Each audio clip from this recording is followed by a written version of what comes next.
নমস্কার বন্ধুরা, আরও একটা মিষ্টির রেসিপিতে সকলকে স্বাগত জানাই। আজ বানাবো খুব কম সময়ে আর মাত্র কয়েকটা উপকরণ দিয়েই বানিয়ে ফেলবো দারুণ একটা মিষ্টি।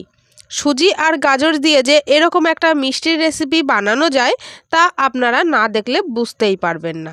রেসিপিটি শুরু করার আগে বলে রাখি বন্ধুরা, আমার যারা নতুন বন্ধুরা আছেন তারা কিন্তু অবশ্যই আমার চ্যানেলটি সাবস্ক্রাইব করে বেল আইকনটি প্রেস করে রাখবেন, তাহলে আমি ভিডিও ছাড়ার সাথে সাথে আপনাদের কাছে নোটিফিকেশন পৌঁছে যাবে।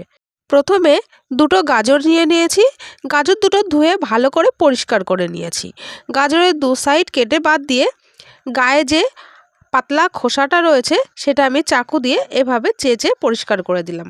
আর এখন এরকম একটা ছোট গ্রেটারের সাহায্যে গাজর দুটো খুব ভালো করে গ্রেট করে নেব। গ্রেট করে নেওয়া হয়ে গেছে দুটো গাজরই, আর দেখতেই পাচ্ছেন কত সুন্দর গ্রেট হয়েছে। আপনারা চাইলে কিন্তু একটু বড় গ্রেটারের সাহায্যেও গ্রেট করে নিতে পারেন, আর না হলে এরকম ছোট গ্রেটারের সাহায্যে গ্রেট করে নেবেন। আর এখন আমি গ্যাসের ওপরে একটা কড়াই গরম করতে বসিয়ে দিয়েছিলাম আগে থেকেই। 1 চামচ ঘি দিয়ে দিয়েছি।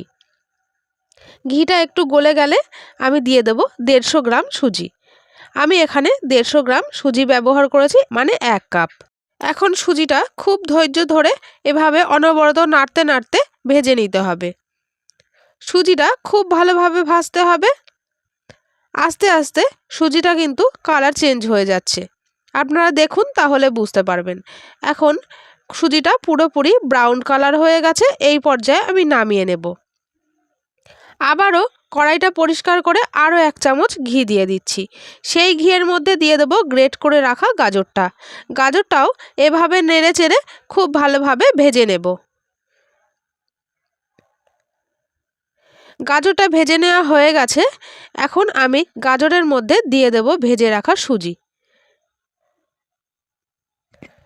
এখন গাজর আর সুজিটা খুব ভালোভাবে মিশিয়ে নিতে হবে। নেড়ে চেড়ে মিশিয়ে নিচ্ছি এভাবে, মানে আরও একটু দুটো একসাথে ভেজে নিচ্ছি। এখন দিয়ে দেব আগে থেকে জাল করে রাখা দুধ। আমি এখানে প্যাকেট দুধ ব্যবহার করেছি, আপনারা চাইলে কিন্তু গরুর দুধও ব্যবহার করতে পারেন। সেক্ষেত্রে গরুর দুধটা একটু ফুটিয়ে ঘন করে নিতে হবে, যেহেতু প্যাকেট দুধ একটু ঘনই হয় সেই জন্য। এখন সুজিটা সেদ্ধ হওয়া পর্যন্ত অপেক্ষা করব, আর একটু নেড়ে চেড়ে দিচ্ছি। এখন সুজিটা পুরোপুরি সেদ্ধ হয়ে গেছে আর একেবারে দুধটা শুকিয়েও গেছে। এখন দিয়ে দিলাম একটু এলাচের গুঁড়ো আর 150 গ্রাম চিনি। আপনারা চাইলে এটা কিন্তু গুড় দিয়েও বানাতে পারেন, আমি এখানে চিনি দিয়েই বানাচ্ছি। চিনিটা খুব ভালোভাবে আমি মিশিয়ে নেব। আর যতটা শুকনো হয়ে গেছিলো আবারও কিন্তু একটু ঝোল হয়ে যাবে, যেহেতু চিনি দিয়েছি, চিনিটা গলে গেলে। এখন একটু নেড়ে চেড়ে নিচ্ছি, যাতে মিষ্টি দেওয়া হয়ে গেছে যাতে পুড়ে না যায়, সেই জন্য এরকমভাবে নাড়তে থাকতে হবে আবারও শুকনো করে নেওয়ার জন্য। এখন দিয়ে দিচ্ছি গুলে রাখা মিল্ক পাউডার বা গুঁড়ো দুধ। এখানে আমি 2 চামচ ব্যবহার করেছি। আবারও খুব ভালোভাবে আমি মিশিয়ে নিচ্ছি। এই দুধটা দেওয়ার কারণে এর কিন্তু টেস্ট দারুণ হবে। আর একেবারে শুকনো হয়ে গেছে, এখন আমি নামিয়ে নেব। দেখুন এরকম পর্যায়ে নামিয়ে নিতে হবে। আর আমি এরকম একটা চৌকো বক্স নিয়ে নিয়েছি, সেই বক্সের গায়ে একটু ঘি মাখিয়ে নিচ্ছি। ঘি মাখিয়ে নেওয়ার পর ওই যে মিশ্রণটা আমি রেডি করে রেখেছিলাম সেই মিশ্রণটা আমি এই বক্সের মধ্যে ভরে নেব। এটা কিন্তু গরম অবস্থাতেই ভরে নিতে হবে, না হলে হবে না। ভরে নেওয়া হয়ে গেছে। এখন আমি ওপরের দিকটা এভাবে একটু সমান করে দিচ্ছি সুন্দর লাগার জন্য, দেখতে যাতে সুন্দর হয়। এখন আমি ঠান্ডা হওয়া পর্যন্ত অপেক্ষা করব। প্রায় 4 থেকে 5 ঘন্টা পর আমি চলে এসেছি, আর আমি এখন একটা প্লেটে নামিয়ে নিলাম। খুব সহজে বক্সটা থেকে বেরিয়েও গেল। আর এখন চাকুর সাহায্যে এভাবে আমি পিস পিস করে নিচ্ছি।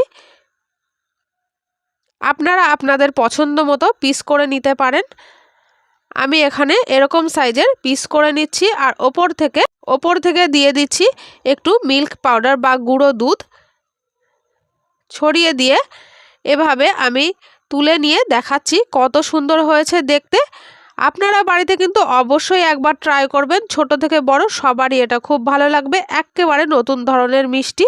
আমি ওপর থেকে একটা করে কাজু বাদাম দিয়ে দিচ্ছি। দেখুন কত সুন্দর একটা আকর্ষণীয় লাগছে। এটা আপনারা বাচ্চাদের টিফিনেও কিন্তু দিতে পারেন, যেহেতু সুজি আর গাজর রয়েছে, একেবারে হেলদি খাবার।